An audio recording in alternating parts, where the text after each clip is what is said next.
everyone, welcome to Miss Holly Channel. Bagaimana teman-teman kabarnya? Semoga selalu diberikan kesehatan dan semangat untuk belajar mempersiapkan diri untuk mengikuti seleksi kompetensi P3K di tahap 3 nanti. Teman-teman, dalam video ini saya akan membahas latihan soal tentang reading comprehension dengan judul COVID-19 ya teman-teman. Untuk teman-teman yang akan mengikuti seleksi kompetensi P3K nanti, dengan berlatih soal reading comprehension seperti ini, harapannya teman-teman dapat terbiasa mengerjakan jenis-jenis soalnya, karena jenis-jenis soal reading comprehension rata-rata hampir sama. Kemudian selain itu, teman-teman juga dapat menambah vocabulary. Untuk teman-teman yang akan mengikuti seleksi kompetensi P3K di tahap 3 nanti, langsung saja kita simak pembahasannya. Soal yang pertama, kita baca soalnya terlebih dahulu. What is the genre of the text? Yang ditanyakan di sini adalah jenis dari teks tersebut ya teman-teman. Di sini opsinya ada 4. Yang pertama adalah recon text, kemudian yang B adalah procedure text, kemudian yang C adalah news item, dan D report text. Nah teman-teman, recon text merupakan teks yang menceritakan tentang suatu kejadian yang terjadi ya teman-teman, sudah terjadi. Nah ini biasanya bercerita tentang pengalaman, misalnya liburanku yang menyenangkan dan sebagainya. Kemudian yang B ada procedure text. Procedure text merupakan teks yang menjelaskan tentang cara melakukan sesuatu, membuat sesuatu, atau menggunakan sesuatu. Misalnya cara memasak dengan menggunakan rice cooker. Kemudian yang C adalah news item. News item merupakan teks yang berisi tentang suatu peristiwa baru, peristiwa harian ya teman-teman. Biasanya di sini ada unsur 5W plus 1H. Misalnya kecelakaan yang terjadi di jalan tol dan sebagainya. Kemudian yang D adalah report text. Report text merupakan suatu teks yang menggambarkan sesuatu secara umum, secara apa adanya. Biasanya hasil dari suatu pengamatan. Nah, teman-teman, setelah memahami arti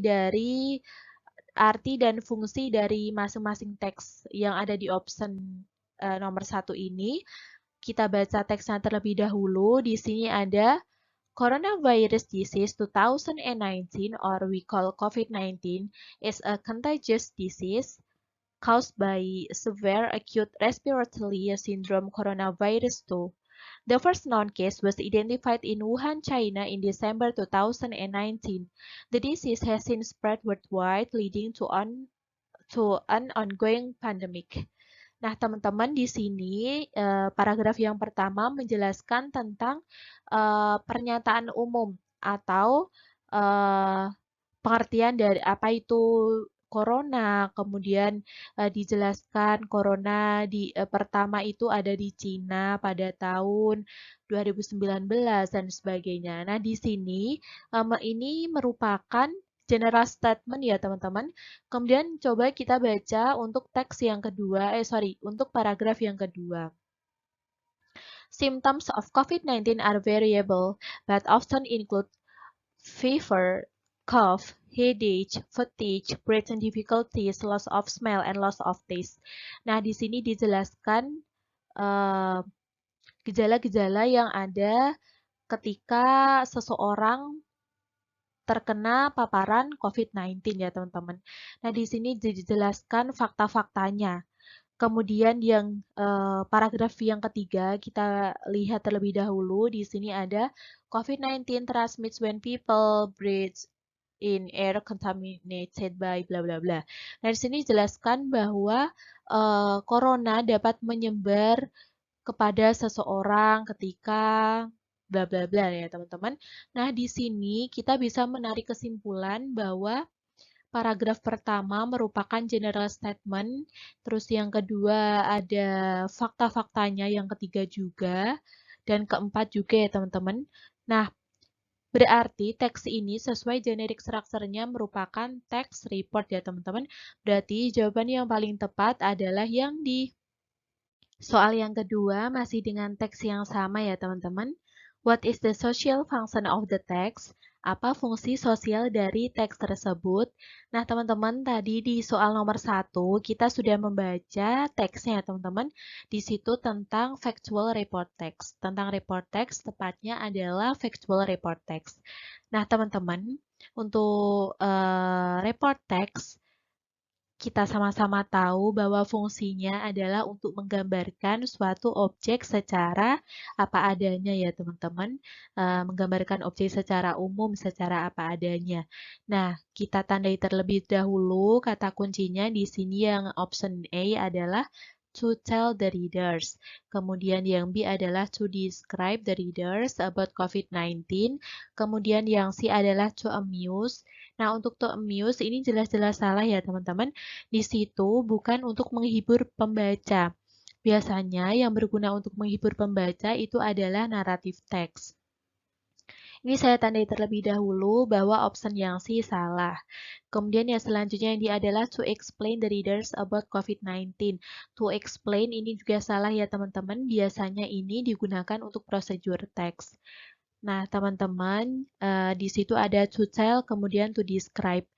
Untuk jawaban yang paling tepat, karena ini report text adalah memberikan gambaran kepada pembaca tentang COVID-19. Ada pengertiannya dari COVID-19, penjelasannya di situ apa itu COVID-19, kemudian dijelaskan fakta-faktanya, gejalanya, kemudian ada di paragraf ketiga ada bagaimana COVID-19 itu menyebar, kemudian yang di paragraf terakhir adalah cara untuk mencegah penyebaran COVID-19 dan sebagainya. Nah, berarti jawaban yang paling tepat karena itu report text ya teman-teman, tadi kita sudah tahu fungsinya adalah untuk mendeskripsikan kepada pembaca, menggambarkan kepada pembaca tentang COVID-19. Jadi option yang paling tepat adalah option yang B. Soal yang ketiga, which of the following statement is not mentioned in the text? Pernyataan berikut ini yang mana yang tidak disebutkan di dalam teks tersebut. Di sini yang ditanyakan adalah yang tidak disebutkan di dalam teks ya teman-teman. Kita tandai terlebih dahulu.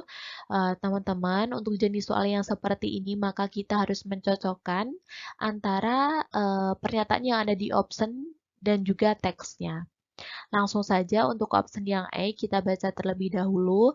Coronavirus is first known in Wuhan, China. Nah, di sini kata kuncinya adalah Wuhan, China. Kita cari terlebih dahulu ya, teman-teman. Coronavirus disease 2019, or we call COVID-19, is a contagious disease caused by severe acute respiratory syndrome coronavirus 2. The first known case was identified in Wuhan, China in December 2019.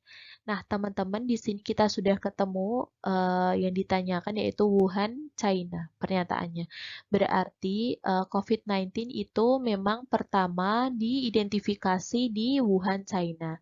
Berarti untuk option yang A ini salah ya teman-teman karena sudah ada di dalam teks tersebut. Berarti bukan option yang diminta. Kemudian untuk option yang B adalah one of the symptoms coronavirus is fatigue. Di sini ada kata kuncinya fatigue, symptoms. Nah, kemudian kita baca teksnya lagi. Symptoms of COVID-19 are variable, but often include fever, cough, headache, fatigue, breathing difficulties, loss of smell, and loss of taste.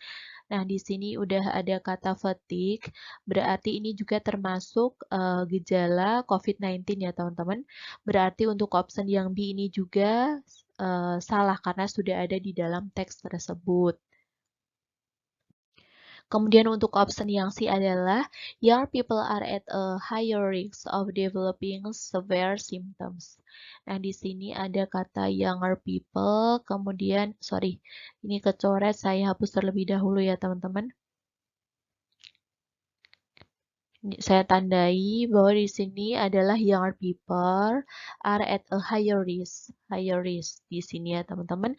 Kita cari, kita lanjutkan baca yang tadi teksnya. Symptoms may begin 1 to 14 days after exposure to the virus. Of those people who develop symptoms noticeable enough to be classed as patients, most 81% develop mild to moderate symptoms up to mild pneumonia, while 14 develop severe symptoms, dyspnea, hypoxia, or more than 50% lung involvement on imaging, and 5% suffer critical symptoms, respiratory failure, shock, or multi-organ dysfunction. Older people are at a higher risk of developing severe symptoms. Nah, teman-teman, di sini kita sudah ketemu. Di sini adalah older people are at a higher risk. Nah, di sini kata kuncinya higher risk. Bahwa orang tua mempunyai resiko lebih tinggi ya, teman-teman. Kemudian, option yang di sini yang C adalah younger people. Berarti ini tidak sesuai dengan teks ya teman-teman. Berarti ini merupakan jawaban yang diminta. Saya tandai terlebih dahulu. Tetapi untuk mengecek apakah jawaban C ini memang sudah jawabannya, kita baca terlebih dahulu untuk yang D. People remain contagious for up to 20 days. Kita baca lagi lanjutannya. COVID-19 transmits when people breathe in air contaminated by droplets and small airborne particles containing the virus. Transmission can also occur if splashed or sprayed with contaminated fluids in the air, nose or mouth, and rarely via contaminated surfaces. People remain contagious for up to 20 days. Nah, di sini kata kuncinya adalah 20 days ya, teman-teman. Nah, di sini sudah ada up to 20 days. Nah, ini sama ya, teman-teman. Berarti untuk jawaban yang, kecoret ya, teman-teman. Sebentar, saya paste terlebih dahulu. Berarti untuk jawaban yang di ini juga sudah ada di teks. Berarti jawaban yang di juga salah ya teman-teman, karena yang ditanyakan adalah yang tidak ada di teks. Berarti untuk jawaban yang paling tepat adalah yang C. Soal yang keempat, what is main idea of the last paragraph? Yang di sini yang ditanyakan adalah ide utama dari paragraf terakhir ya teman-teman. Di sini ada kata last paragraph, berarti ide utama dari paragraf terakhir. Langsung saja kita baca untuk paragraf yang terakhirnya. The preventive measures to minimize the risk of transmission are vaccines, physical or social distancing, quarantining, ventilation of indoor spaces, covering coughs and sneezes, hand washing, and keeping unwashed hands away from the face. Nah, di sini di paragraf yang keempat, yang dijelaskan adalah tentang pencegahan untuk meminimalisir untuk mengurangi resiko dari penyebaran COVID-19 ya teman-teman. Di situ ada vaksin, kemudian jaga jarak, dan sebagainya. Nah, berarti di situ kata kuncinya adalah tentang preventif, berarti pencegahan ya teman-teman, untuk mengurangi penyebaran virus corona. Langsung saja kita cari di optionnya. Yang pertama adalah COVID-19 is dangerous, COVID-19 berbahaya. Ini bukan ide utama dari paragraf yang terakhir ya teman-teman, saya tandai terlebih dahulu. Kemudian yang B adalah COVID-19 spreads easily to other people. Ini bukan ide utama dari paragraf terakhir. Itu tadi adalah ide utama dari paragraf yang kedua ya teman-teman. Ini adanya di paragraf kedua. Kemudian there are variable symptoms of COVID-19. Ini juga adanya, yang B itu adanya di paragraf ketiga. Kemudian yang C adalah tentang gejala COVID-19, ini ada di paragraf kedua, berarti bukan jawabannya ya teman-teman. Kemudian yang D adalah COVID-19 can be minimized by some preventive measures. COVID-19 dapat diminimalisir dengan beberapa pencegahan ya teman-teman. Nah, ini adalah ide utama dari paragraf yang terakhir. Berarti untuk soal nomor 4 ini, jawaban yang paling betul adalah option yang D. Soal yang terakhir, coronavirus disease 2019 or we call COVID-19 as a contagious disease bla bla bla. Paragraph 1. pertanyaannya adalah, what is the similar meaning of the underlined word? Apa persamaan kata dari kata yang bergaris bawah tersebut? Nah, teman-teman di sini yang ditanyakan adalah sinonim. Nah, kita tahu bahwa di sini contagious artinya adalah menular ya teman-teman. Virus corona merupakan penyakit yang menular. Nah, di sini kita tidak perlu membaca teksnya lagi, langsung saja kita cari di dalam option yang disediakan di sini. Yang E adalah rare, artinya adalah jarang. Jarang dan menular ini tentu bukan jawabannya teman-teman. Bukan penyakit yang jarang, tetapi penyakit yang menular. Kemudian di sini ada kata deadly, deadly artinya mematikan, penyakit yang mematikan ini juga bukan jawabannya. Kemudian di sini yang C ada infectious, infectious artinya adalah menular. Nah, di sini sama dengan contagious ya teman-teman. Berarti untuk option yang C ini betul. Kemudian kita lihat terlebih dahulu di sini ada yang D adalah harmless. Harmless di sini memiliki arti tidak berbahaya ya teman-teman. Jadi virus corona merupakan penyakit yang tidak berbahaya seperti itu. Nah, berarti option yang D ini juga salah, bukan sinonim dari contagious. Jawaban yang paling tepat adalah yang C, karena corona itu merupakan penyakit yang menular, infectious. Nah, teman-teman, sekian pembahasan kita kali ini. Terima kasih sudah menonton video ini. Jika video ini bermanfaat, yuk like, subscribe, dan juga share ke teman-teman. Thank you for watching this video. See you for the next video. Bye.